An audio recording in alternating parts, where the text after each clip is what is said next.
আসসালামু আলাইকুম প্রিয় দর্শক। অন্য মঞ্চের আমাদের আজকের আলোচনায় অতিথি হিসেবে আছেন আওয়ামী লীগের পুনর্বাসনে ইন্ডিয়ার লক্ষ্য। এটি কোথা থেকে পেলাম? এটি আমার কথাও নয়, এটি একজন বিশেষ ব্যক্তির কথা।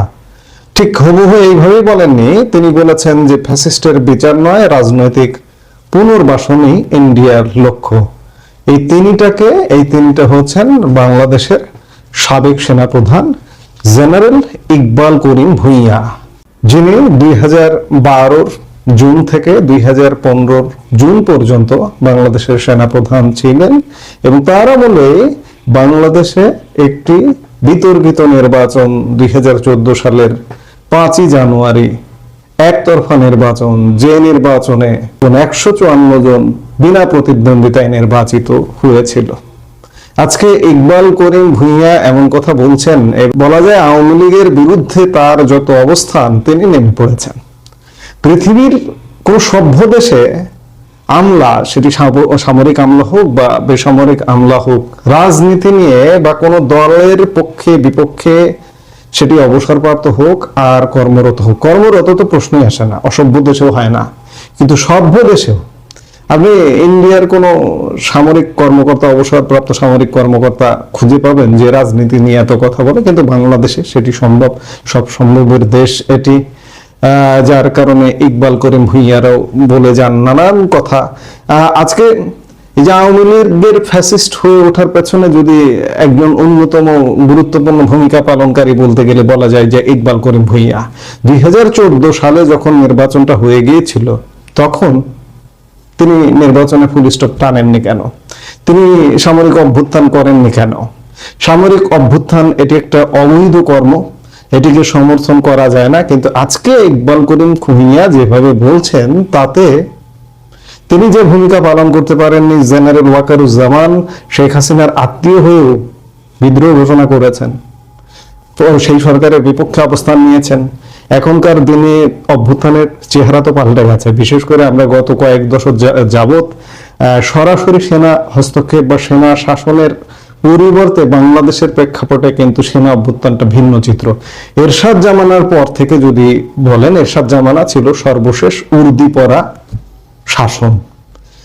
এরপরে 2007 সালের 111 সরকার উর্দি ছাড়া পেছন থেকে সমর্থিত, কিংবা আজকে ঠিক অনেকদিন পরে, প্রায় 15.5 বছর পরে 2024-এর যে শাসন, ইউনূসীয় শাসন, সেটি উর্দি ছাড়া পেছন থেকে সেনা সমর্থিত শাসন। জেনারেল ওয়াকার যেটা করেছে সেটি কিন্তু ইকবাল করিম ভূঁইয়া করতে পারেননি। কিন্তু আজকে নানাভাবে একটি রাজনৈতিক দলের বিপক্ষে কথা বলছেন ইকবাল করিম ভূঁইয়া। আজকে কয়েক ঘন্টা আগে তার সোশ্যাল মিডিয়ায় একটা ফেসবুকে স্ট্যাটাস দিয়েছেন। তিনি প্রায়শই ফেসবুকে লেখালেখি করেন এবং সেটি বেশ ভাইরাল হয়।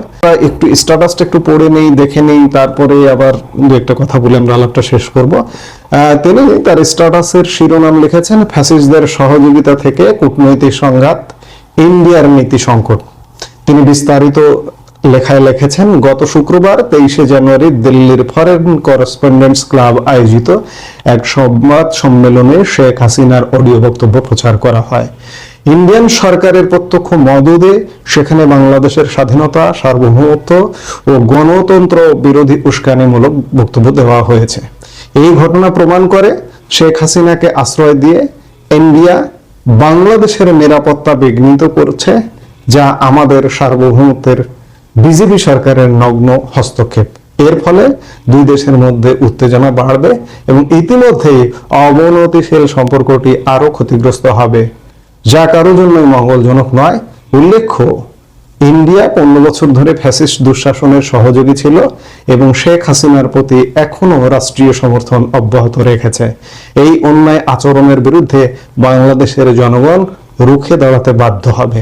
শেখ হাসিনা ও তার দল আওয়ামী লীগের সঙ্গে বাংলাদেশের জনগণের বিরোধের মূল বিষয় হলো ফাঁসিবাদী দুঃশাসন, হত্যাযজ্ঞ ও জাতীয় সম্পদ লুটপাটের বিচার ও শাস্তি নিশ্চিত করা। শীর্ষ অপরাধীদের বড় অংশই দেশ ছেড়ে পালিয়েছে, তাদের অনেকেই প্রতিবেশী দেশে আশ্রয় নিয়েছে, আর ইন্ডিয়াও তা অবারিতভাবে হতে দিয়েছে ও দিচ্ছে। চলমান বিচারিক প্রক্রিয়া সম্পন্ন হওয়ার পর আদালতের রায়ে নির্ধারিত শাস্তি নিষ্পন্ন বা বাস্তবায়ন শেষ হলেই কেবল আওয়ামী লীগের রাজনৈতিক অধিকার প্রশ্নে সিদ্ধান্ত হতে পারে, এর আগে নয়, এবং তা বাংলাদেশের মানুষ হতে দেবে না। আর সেই জায়গায় ইন্ডিয়া উল্টো কাজটাই করছে। তারা অপরাধ আড়াল করার অপচেষ্টা চালাচ্ছে, দায়ীদের আশ্রয় দিচ্ছে এবং বিচারের প্রশ্নটি এড়িয়ে এখনই অভিযুক্তদের রাজনৈতিক অধিকার ফিরিয়ে দেওয়ার জন্য বাংলাদেশ সরকারের ওপর চাপ দিচ্ছে।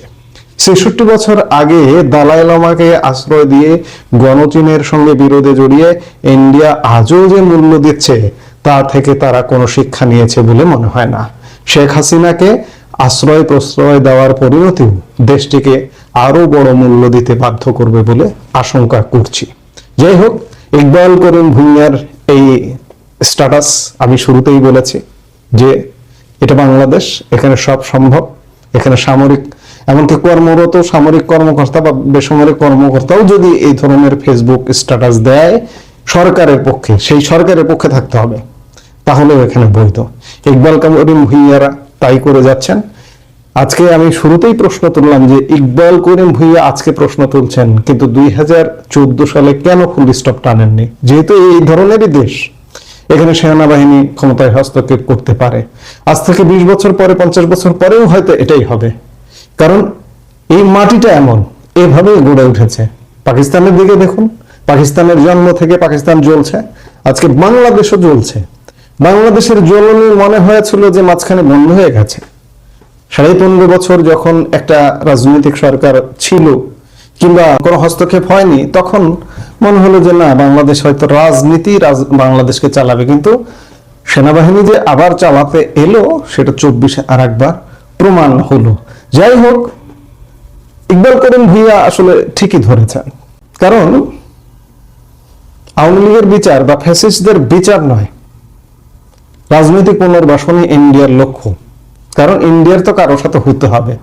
আপনি ইকবাল করিম ভূঁইয়া ইন্ডিয়া বিরোধী, আপনার জামাত ইন্ডিয়া বিরোধী, আপনার বিএনপি ইন্ডিয়া বিরোধী, সাময়িক সময়ের জন্য বিরোধিতা করছে না। বিশেষ নেগোসিয়েশনে দেশে আসার কথা আছে যেহেতু বিএনপির বা বিএনপি নেতৃত্বের, সেহেতু করছে না। আপনি সবাই যদি বিরোধী হন এবং আপনি ইন্ডিয়ার পেটের মধ্যে বসেই বিরোধিতা করছেন, তাহলে ইন্ডিয়া কি করবে? আওয়ামী লীগকে পুনর্বাসন করতে চাইবে খুব স্বাভাবিকভাবেই, এবং সেটি চলছে। আপনি ঠিকই ধরেছেন। এবং আপনারা যত যাই বলুন না কেন, আওয়ামী লীগ পুনর্বাসিত হবে, আজ হোক কাল হোক না, খুব দূরে যেতে হবে না। আজকে আওয়ামী লীগ ছাড়া দেশের অবস্থা কেমন, আপনি বাস্তবতা নিয়ে পরিসংখ্যান টু পরিসংখ্যান যদি চিন্তা করেন যে আওয়ামী লীগের আমলে দেশটা কোথায় ছিল, কেমন ছিল, আজকে কেমন আছে, এই পরিসংখ্যান নিয়ে বাস্তবতা বিশ্লেষণ করলে ইকবাল করিম ভূঁইয়া একথা বলবেন না। আওয়ামী লীগের দোষী লোক থাকতে পারে, দোষী তো আপনিও করেছেন, আপনি তো এর অংশীদার।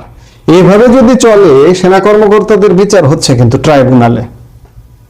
আমরা ধারণা করি যে এইভাবে যদি দীর্ঘস্থায়ী ভাবে চলে, সেই সময় আওয়ামী লীগ আমলের যত সেনাপ্রধান ছিলেন প্রত্যেকে বিচারের আওতায় আসবেন, প্রত্যেকে আওয়ামী লীগ আমলের নিয়োগপ্রাপ্ত যতগুলো সেনাপ্রধান ছিলেন। কারণ আপনাদেরও দায় আছে। আপনাদের দায় কিভাবে? এই যে সেনা হস্তক্ষেপ আমরা সমর্থন করি না, অবৈধ কাজ, কিন্তু দেশকে সঠিক পথে চালানোর জন্য তো আপনাদের একটা ভূমিকা থাকতে পারতো। আপনি রাজনৈতিক সরকারকে অভ্যুত্থান করার দরকার নেই, একটু বুঝিয়ে বলতে পারতেন যে এভাবে না চলে এভাবে চলুন, কিন্তু বলেছেন। 14 সালের নির্বাচন, 24 পর্যন্ত 10 বছর চলে গেল, এবং এই 14 সালের নির্বাচন থেকে যদি 14 সাল পর্যন্ত অপকর্ম তেমন হয়নি। 14 সালে যখন অপকর্মটা হলো, একপাক্ষিক নির্বাচন হয়ে গেল, বিনা প্রতিদ্বন্দ্বিতায় 154 জন নির্বাচিত হলো, তখন কিন্তু আত্মবিশ্বাস আরো বেড়ে গেল এবং 24 পর্যন্ত এটি টেনে গেল। এর দায় কিন্তু আপনাদেরও। কাজেই আর একজনের উপর দায় চাপাচ্ছেন, নিজে দায় এড়াতে পারবেন না।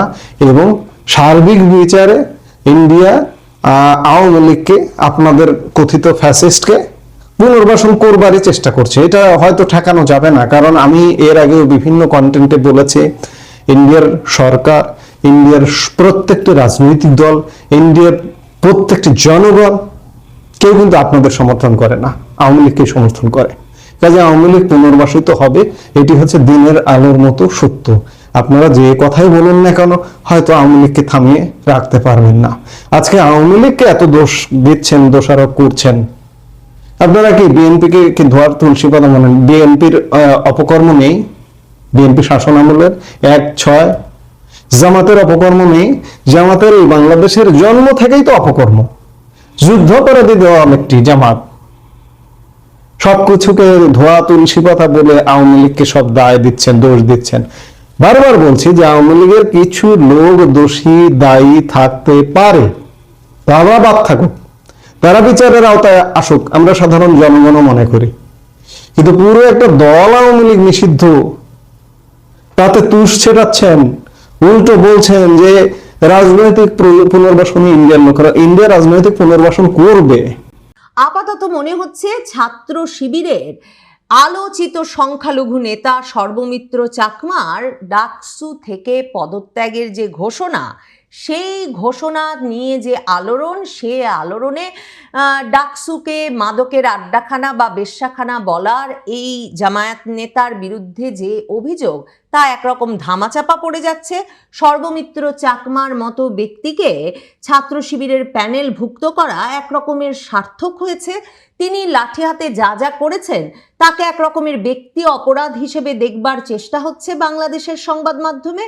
আর অন্যদিকে ছাত্র শিবিরের রাজনীতিতে যে সংখ্যালঘুদের অংশগ্রহণ আছে, সেটাও সারা দেশে একরকম নতুন করে আরেক দফা প্রচার পেল বটে। বাংলাদেশের নির্বাচনের আগে ঢাকা বিশ্ববিদ্যালয় বেশ উত্তপ্ত হয়ে উঠেছে। অনেকেই এমনটা আশঙ্কা করছিলেন যে ছাত্র সংসদ নির্বাচন হয়ে যাওয়ার পর সেখানে যেহেতু বিবদমান দুটো দল মানে বিএনপি এবং জামাত, দু দলেরই ছাত্র সংগঠনগুলো অত্যন্ত সক্রিয় অবস্থায় আছে এবং বেশিরভাগ পাবলিক বিশ্ববিদ্যালয়েই ছাত্র শিবির অত্যন্ত শক্তিশালী অবস্থায় আছে, কাজেই নির্বাচনের আগে পরে সেখানে একটা শক্তি প্রদর্শনের পরিস্থিতি সৃষ্টি হতে পারে। পাল্টা অভিযোগের এক পর্যায়ে দুপক্ষ মুখোমুখি দাঁড়িয়ে যায় কিনা, সেসব ঘটনাকে কেন্দ্র করে নির্বাচনের ওপর কি ধরনের প্রভাব পড়ে, এসব আলোচনা যখন ছিল, যখন ছাত্র দলের নির্বাচন কমিশন ঘেরাওয়ের মুখে শাহজালাল বিশ্ববিদ্যালয়ের ছাত্র সংসদ নির্বাচনটি হতে পারেনি, তখন ডাকসুতে পরিস্থিতি অত্যন্ত নাটকীয় হয়ে উঠেছে। ছাত্র শিবির তাদের সংখ্যালঘু প্রার্থী হিসেবে ডাকসু নির্বাচনে যে ব্যক্তিকে মনোনয়ন দিয়েছিলেন, সর্বমিত্র চাকমা, এবং যিনি খুব স্বাভাবিকভাবেই ছাত্র শিবিরের প্যানেল থেকে এই নাম, এই পরিচয় নিয়ে নির্বাচনে অংশ নেবেন বলে ঘোষিত হওয়ার পর থেকেই শিরোনামে আছেন এবং তারপর ডাকসু সদস্য হিসেবে নির্বাচিত হওয়ার পর তার নানা রকম কার্যক্রমে ক্রমাগত শিরোনাম হয়েছেন, সেই সর্বমিত্র চাকমা এখন ঘোষণা দিয়েছেন তিনি পদত্যাগ করবেন। এবং এমন একটা সময়ে তিনি পদত্যাগের ঘোষণা দিয়েছেন বা তার আরেকটা মানে একেবারে সাড়া জাগানো ভিডিও ভাইরাল হয়েছে, যখন জামায়াতে ইসলামীর একজন, তিনি নির্বাচনী প্রচারণায় বলেছেন যে ছাত্র শিবির, জামায়াতে ইসলামী যে সমাজে ন্যায় নীতি প্রতিষ্ঠা করতে পারে, সমাজে অন্যায়ের অবসান ঘটাতে পারে, তার প্রমাণ হচ্ছে ডাকসু বেশ্যাখানা ছিল, মাদকের আখড়া ছিল এবং ডাকসু মাদকের আড্ডাখানা এবং বেশ্যাখানা থেকে ডাকসুকে রক্ষা করেছে ছাত্র শিবির ঢাকা বিশ্ববিদ্যালয় ছাত্র সংসদে নির্বাচিত হওয়ার মাধ্যমে। তার মানে ঢাকা বিশ্ববিদ্যালয়কে জামায়াতে ইসলামীর একজন নেতা মাদকের আড্ডাখানা, বেশ্যাখানা বলছেন নির্বাচনী প্রচারে, যেই নির্বাচনী প্রচারে ডাকসু নেতৃবৃন্দ সহ ছাত্র শিবির নেতৃবৃন্দ অত্যন্ত সক্রিয়। বিশেষভাবে ডাকসু ভিপি সাদিক কায়েম বাংলাদেশের এই প্রান্ত থেকে ও প্রান্ত ছুটে বেড়াচ্ছেন জামায়াতে ইসলামীর নেতৃবৃন্দের রাজনৈতিক প্রচারণা, নির্বাচনী প্রচারণায় অংশ নিতে। সেখানে জামায়াত নেতা এমন একটা কথা বলছেন যে বেশ্যাখানা থেকে ঢাকা বিশ্ববিদ্যালয়কে মুক্ত করতে ছাত্র শিবিরের প্রয়োজন হয়েছে এবং তা নিয়ে শনিবার দিন বিক্ষোভ হয়েছে ঢাকা বিশ্ববিদ্যালয় জুড়ে এবং প্রত্যেকেই প্রশ্ন করছেন যে ডাকসু কি কোনো ব্যবস্থা নেবেন না, ডাকসু কি এর প্রতিবাদ করে কোনো মামলা মোকদ্দমা দায়ের করবে না, কোনো ক্ষমার দাবি করবে না, কারণ ডাকসু নিয়ন্ত্রণ করছে, ডাকসুতে নির্বাচিত হয়ে আছে জামায়াতে ইসলামীর ছাত্র সংগঠন ছাত্র শিবির।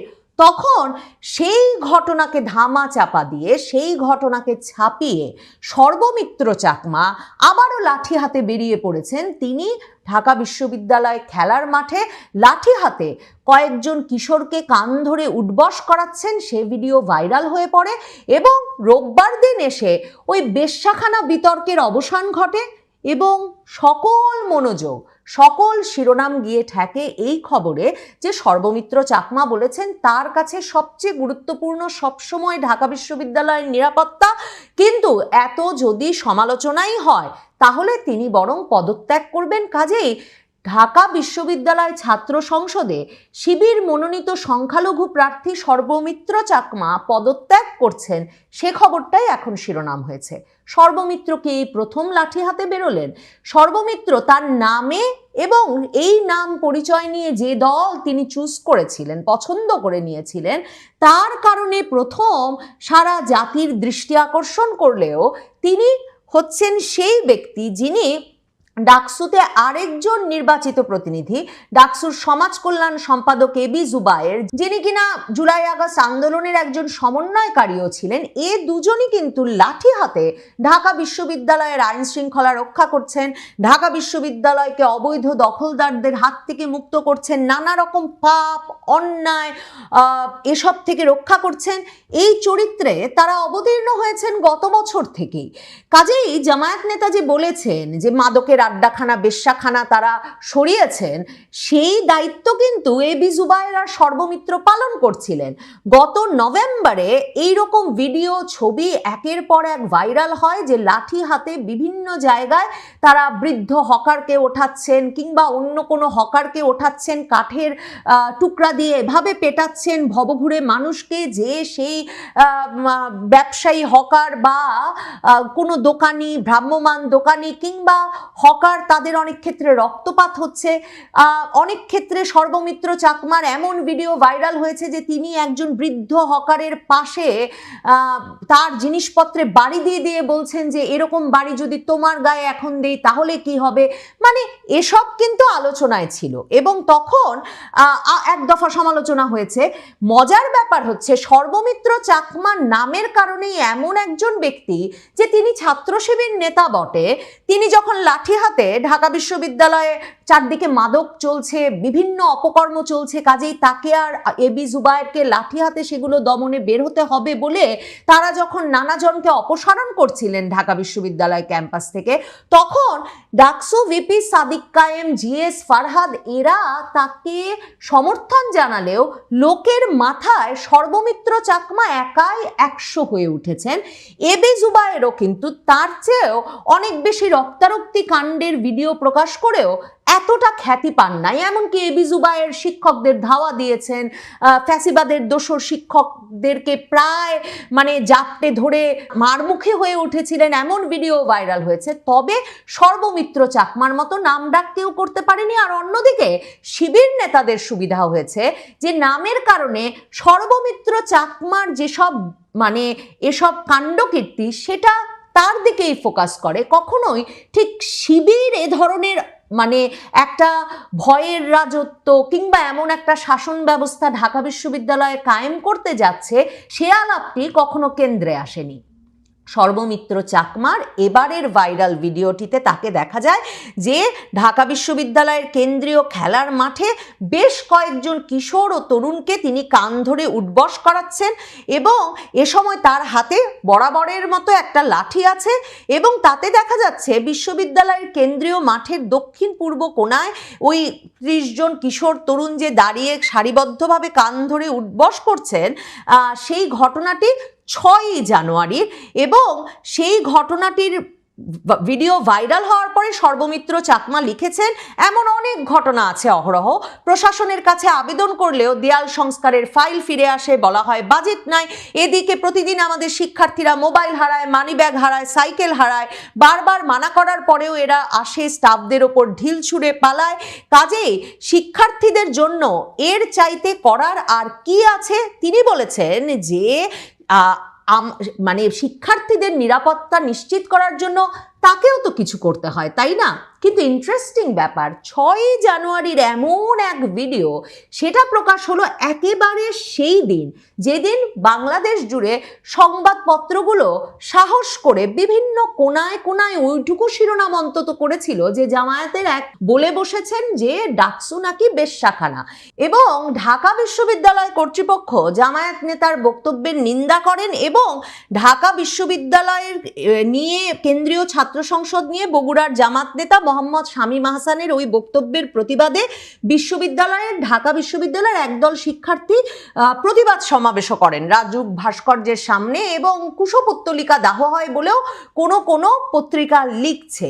তো এই ঘটনা এমন একদিনে ঘটে যেদিনে কিন্তু আবার শনিবার দিন ছাত্রদল বিশ্ববিদ্যালয়ে চাঁদাবাজি করে, এর ভিডিও এবং তথ্য নিয়ে বিশ্ববিদ্যালয়ে এক সংবাদ সম্মেলন করে।